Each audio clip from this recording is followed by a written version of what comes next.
Hola a todos, ¿cómo están? Sean bienvenidos al canal Prevenir Más. Mi nombre es Sebastián Cittadini y quiero compartir con todos ustedes un video que creo que es un tema muy importante, algo que en esta época invernal comenzamos a escuchar por todos lados. ¿Y de qué estamos hablando? De nada más y nada menos que el monóxido de carbono. Así que vamos con la intro y comencemos con el video.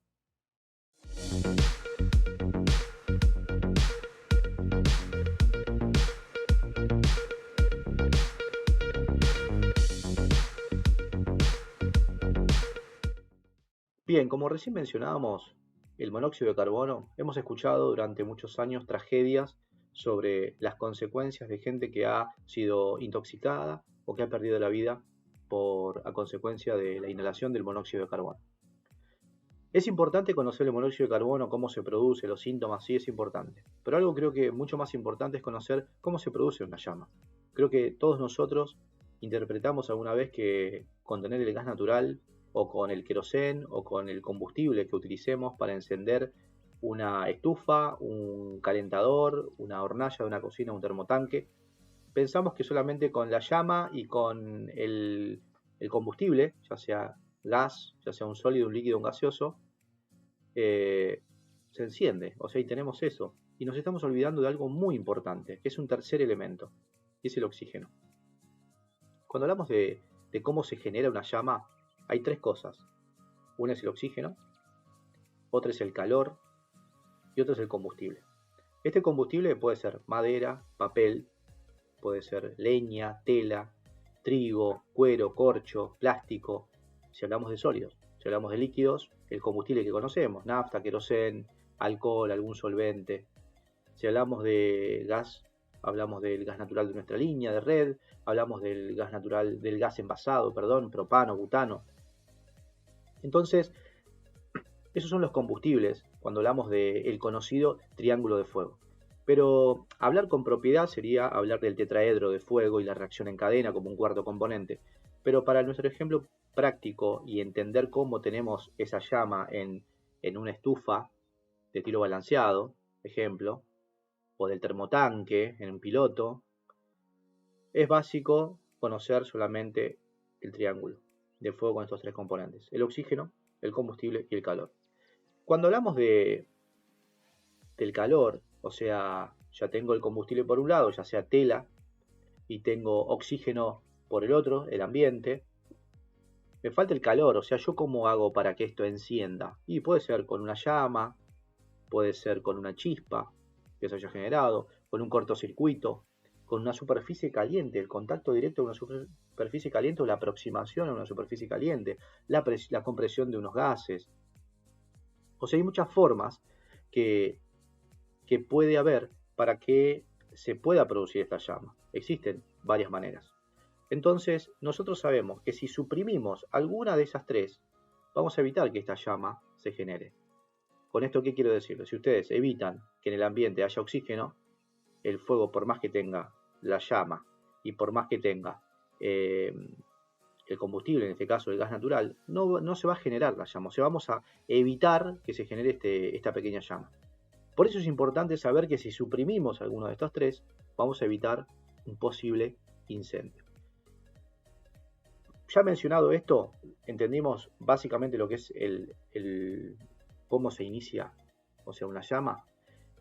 Ahora pasemos a hablar del tan conocido monóxido de carbono. ¿Por qué es tan conocido en cuanto a intoxicaciones y los niveles letales que se pueden llegar a alcanzar al inhalar este tipo de sustancia, este gas?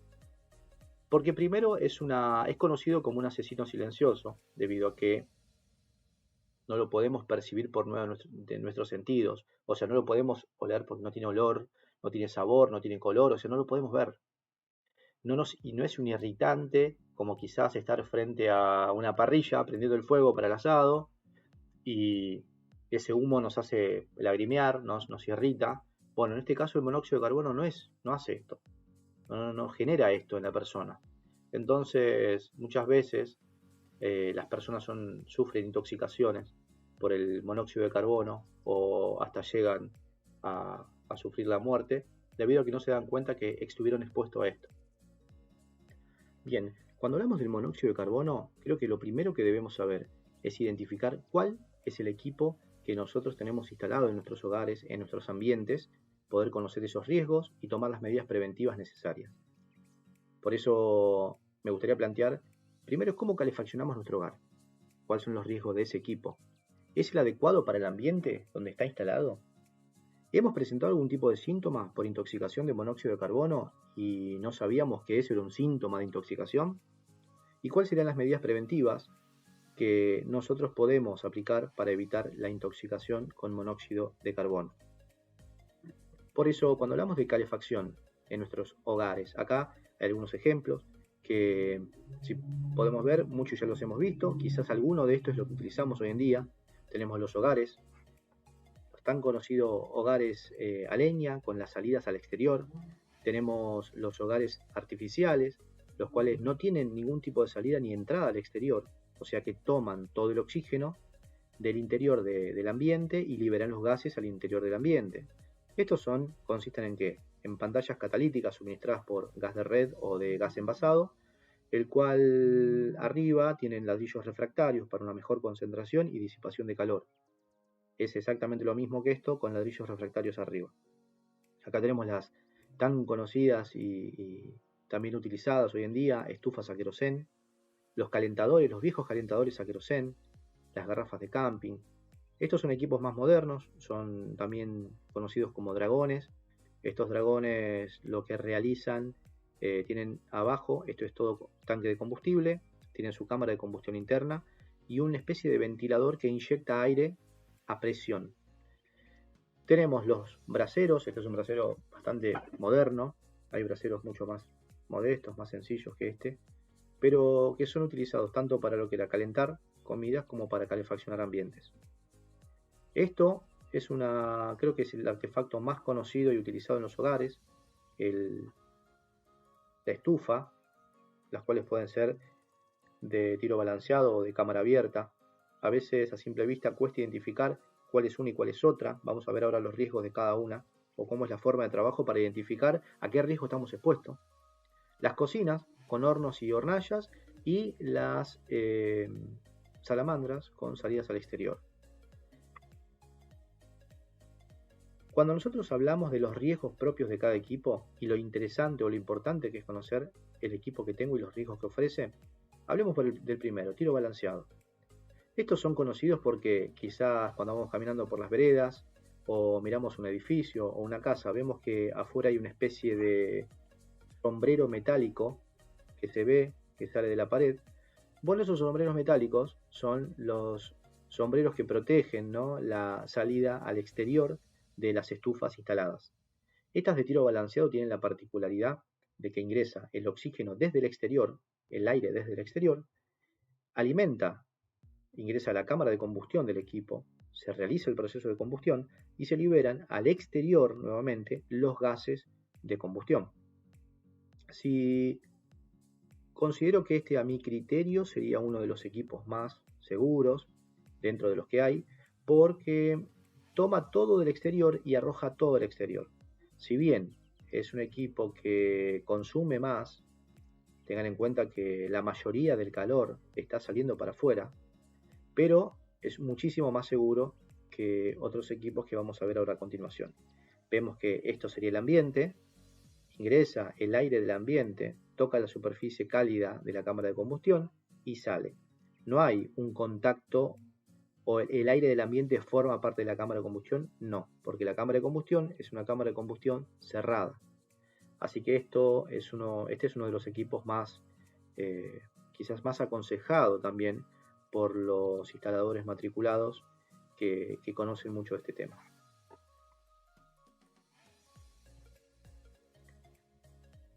Sistema de cámara abierta. Miren todos los ejemplos que vimos al principio que cumplen o trabajan de esta manera. ¿Qué significa? Que toman el aire y el oxígeno interior del domicilio, ese oxígeno suministra, ingresa a la cámara de combustión, alimenta la combustión y arroja los gases de combustión adentro del ambiente. ¿Por qué son peligrosos? ¿Por qué es tan importante hablar de la ventilación del ambiente? Porque si ese ambiente no tiene una ventilación correcta, su ventilación es una ventilación deficiente, inadecuada, ese oxígeno que ingresa a la combustión es mínimo, es poco. Entonces, ¿qué es lo que produce? Que los gases de combustión no sean gases de dióxido de carbono, sino sean gases de monóxido de carbono generados por una combustión incompleta. Vemos que las estufas de cámara abierta son muy similares a simple vista a las de tiro balanceado. Quizás para el común de los mortales como yo, nos cuesta a veces identificar si es una o si es la otra, pero para los gasistas matriculados que ya tienen conocimiento en esto, ellos pueden identificar si es de tiro balanceado o de cámara abierta. Nosotros lo que podemos hacer, desconociendo esto, es verificar si tiene el sombrerito para afuera. Si tiene un caño que sale para afuera, es de tiro balanceado. Si no tiene absolutamente nada que sale para afuera, es de cámara abierta. El dragón que ya les comentaba, ingresa el oxígeno a la cámara de combustión y libera todos los gases por la tobera. Las cocinas y los hornos, los calentadores a querosén, los hogares artificiales, las pantallas catalíticas, las estufas a querosén, los braseros y las garrafas de camping. Todos estos trabajan de esta misma manera. Toman el oxígeno del interior y liberan los gases al interior. Los de tiro natural, ¿cuáles son? Son los que toman el oxígeno del interior, alimenta la cámara de combustión, pero se liberan los gases hacia el exterior. Por ejemplo, los hogares toman el oxígeno del ambiente y liberan los gases hacia el exterior. Las salamandras trabajan de la misma manera, liberando los gases al exterior, y quise hacer la salvedad de dejar también esto que también lo tenemos en nuestros hogares, los termotanques y los calefones, que trabajan de la misma manera. El oxígeno que toman para alimentar las cámaras es del interior del ambiente donde estén instalados y son arrojados hacia el exterior. Y ahora viene la gran pregunta: ¿cuál es el equipo? Si mi equipo es el adecuado de lo que vimos, si es de cámara abierta, si es de tiro balanceado, si es un sistema con salida natural. Si estos equipos, nosotros contamos con alguno de estos en nuestros hogares, ahora, ¿es adecuado para el ambiente que tengo? ¿La ventilación es adecuada? Esa es la pregunta que debemos hacernos, porque vamos a evitar esto. Sabemos que, recién brevemente lo mencionamos, que el monóxido de carbono se genera cuando la cantidad de oxígeno es insuficiente para realizar la combustión. Hablamos de una combustión incompleta. Si hablamos de una combustión completa, lo que se libera es dióxido de carbono. Cuando hablamos de una combustión incompleta, se libera monóxido de carbono. A simple vista, ¿cómo nos damos cuenta de que algo está pasando? Porque vamos a comenzar a ver en las hornallas la luz, las llamas de color amarilla anaranjada. No es la llama azul correcta que tiene que tener un mechero de una estufa, el mechero de un termotanque, el mechero de la pantalla catalítica o del hogar artificial. Vemos que hay llama amarilla, está habiendo falta de oxígeno. Vemos que los hogares, las chimeneas comienzan a tener esas manchas de hollín en los equipos, en las paredes, sobre las estufas. Bueno, ahí estamos viendo que tenemos falta de oxígeno. Entonces, ahí empezamos a ver que se está originando este monóxido de carbono. Inicialmente hablábamos que es un asesino invisible, que es un gas totalmente imperceptible a los sentidos. Existen algunos detectores de monóxido de carbono que no son caros, son dentro de todo, no digo súper económicos, pero son accesibles, y para este gas silencioso, imperceptible, es un elemento que la verdad considero sería algo importante a tener para prever estos gases de combustión. ¿Cuáles son los síntomas del monóxido de carbono? Todos los síntomas, tanto el leve, el moderado y el grave, son síntomas a tener en cuenta y muy importantes, pero yo creo que si miramos un poco esto, creo que alguna vez hemos tenido dolor de cabeza, hemos estado un poco medio descompuestos y quizás lo relacionamos a comer algo mal, a algo que nos cayó mal y nos sentimos un poco mareados o relacionándolo a una comida y sin darnos cuenta, quizá es una intoxicación por monóxido de carbono. Por eso considero que si bien es leve, tener en cuenta de que cuando tengamos alguno de estos síntomas, veamos realmente que haya una ventilación adecuada en el lugar, en el caso de que estemos expuestos a algún artefacto de combustión como el que veníamos mostrando. Cuando tenemos una intoxicación moderada, algo que ya es bastante grave, miren los puntos, o sea, tenemos confusión, comienza la falta de coordinación, o sea, falta de fuerza, palpitaciones, son cosas a tener en cuenta, pero ya miren lo interesante de esto y la gravedad que tiene esto, que ya nos cuesta razonar correctamente, y ni hablar si son intoxicaciones graves, con pérdida de conciencia, coma, la muerte. Hablando mal y pronto, es así. Este es un gas asesino silencioso. ¿Qué hacer en el caso de que tengamos conocimiento que hubo signos de intoxicación por monóxido de carbono? Inmediatamente abrir las puertas y ventanas y ventilar el ambiente completo. Si estamos nosotros expuestos, nos sentimos así, o si hay personas que se sienten así, a retirar esas personas automáticamente del lugar que está contaminado para que empiecen a respirar aire fresco. Trasladar a las víctimas a todo centro hospitalario o asistencial, aunque hayan recuperado el conocimiento, e informar que estuvieron expuestos a gases de combustión. Siempre es conveniente consultar a un centro de información, asesoramiento y asistencia toxicológica. Por eso yo les dejo acá algunos datos a título informativo, pero se los voy a agregar como información del video para que puedan contar también dónde son los centros a los que uno puede acceder. Como medidas preventivas, todos los equipos deben ser instalados por gasistas matriculados. El mantenimiento debe ser hecho por un gasista matriculado. La revisión periódica de artefactos, ventilación y cañerías de gas también realizada por un gasista matriculado. Las ventilaciones deben ser permanentes, no debemos decir, no, yo abro la ventana 10 centímetros, sí, está bien, la ventana la podemos abrir 10 centímetros, pero la ventana no está hecha como una ventilación permanente, las ventanas se hicieron para cerrarse. Entonces, un error al dejar una ventana entreabierta y alguien que viene y la cierra porque tiene frío, nos dejó sin ventilación el ambiente. Por eso es importante las rejillas de ventilación en los ambientes.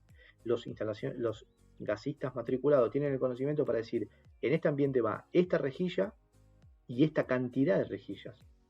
Esas rejillas no deben ser obstruidas con cinta ni papel en épocas invernales, al contrario, deben estar constantemente liberadas. Tengamos en cuenta que estos gases son menos densos, o sea, son más livianos que el aire. Entonces, al ser más livianos que el aire, se van a colocar en la parte superior del techo.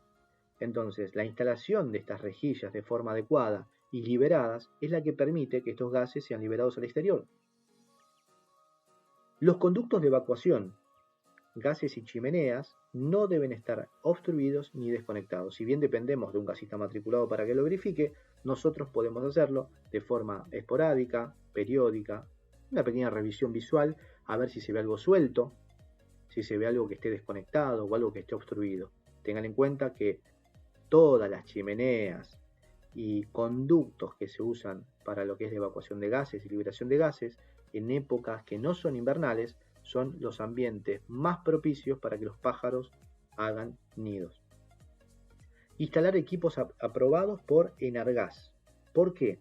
Porque los equipos aprobados por Enargas tienen la particularidad de que tienen válvulas de seguridad, las cañerías son las correctas y las homologadas, y obligan a que la instalación sea fija, o sea, no permiten la facilidad de que el equipo sea instalado de forma móvil, con mangueras de goma, algo totalmente prohibido. Entonces, verificar que la llama siempre sea azul, en los pilotos del termotanque, en las hornallas de la cocina, hornos, en los mecheros de los hornos, en las estufas, las paredes que no estén manchadas con hollín, al igual que los equipos. Por eso, la revisión periódica de los artefactos de ventilación y las cañerías de gas debe hacerse generalmente antes de comenzar las épocas invernales, donde uno va a hacer utilización de estos artefactos. Esto nos va a permitir de que el artefacto funcione en las condiciones correctas y no solamente se verifica que el equipo no vaya a generar o producir monóxido de carbono, sino las fugas de gas. Ya existen equipos avanzados de los cuales no dependemos solamente de una esponja con detergente como se hacía antes para verificar si hay una fuga de gas, porque pueden existir fugas que sean de muy baja presión y la esponja con detergente tan conocida no las va a detectar. Entonces existen equipos que son utilizados por los gasistas matriculados que pueden identificar todo tipo de fuga. Y acá lo que les decía anteriormente, los centros de información, asesoramiento y asistencia toxicológica, que son líneas gratuitas, esto lo saqué de la página de Mi Argentina, con los teléfonos del Hospital Posadas, del Gutiérrez y el María Ludovica, con todo lo que sea la información necesaria y los centros de asistencia médica en caso de intoxicación por monóxido de carbono. Esto se lo voy a dejar para que lo tengan como información adjunta al video. Le pido que lo puedan compartir con todas las personas que ustedes sepan que les puede llegar a ser útil. Vamos a estar respondiendo cualquier tipo de duda o consulta que tengan y bueno, y seguir sumando a esta comunidad de preventores para que entre todos vayamos construyendo esta prevención no solamente para los ambientes de trabajo, sino la prevención en la vida. O sea, la prevención está en todos lados y esa es la filosofía que queremos compartir. Así que les agradezco que hayan visto este video y bueno, sigamos compartiendo más material. Denle like, suscríbanse y puedan apoyar a toda esta comunidad de preventores. Así que muchísimas gracias.